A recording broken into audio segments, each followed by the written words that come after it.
Ngokusho kwabazibonele kugasele amadoda amabili abehlomile afike afuna ngodli isibhamu konogada abasebenza lapha. Bengithengisa kwafika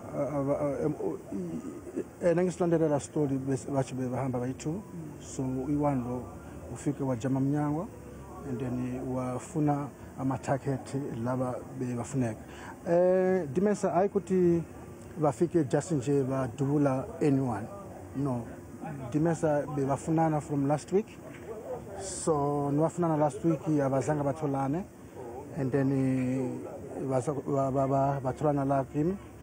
Omunye onogada ubemi ngasemnyango, omunye ubalekele esixukwini kwase kudubuleka abantu abayisihlanu kwalimala abayisithupha.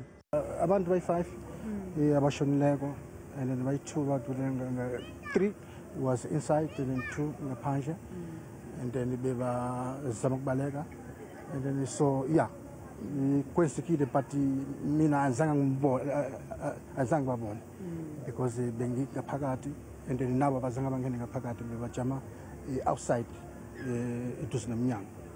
Omunye wabantu abashonile kulesi sigameko uThembi Mtshali. Umshana wakhe ube khona naye ngesikhathi kudutshulwa. Labantu laba bebahlele esayidini la left bebashuta nanoma ubani ngoba bekinabantu lapha esayidini la left. So instead mengishutiwa nami ngalala phasi mengilala phasi mesisukuma ngoba labantu besesebaphumile ngathi mengithi ngiyahamba ngiyabaleka uma mncane ngambona alele phasi. Abasolwa basagcwele amathafa.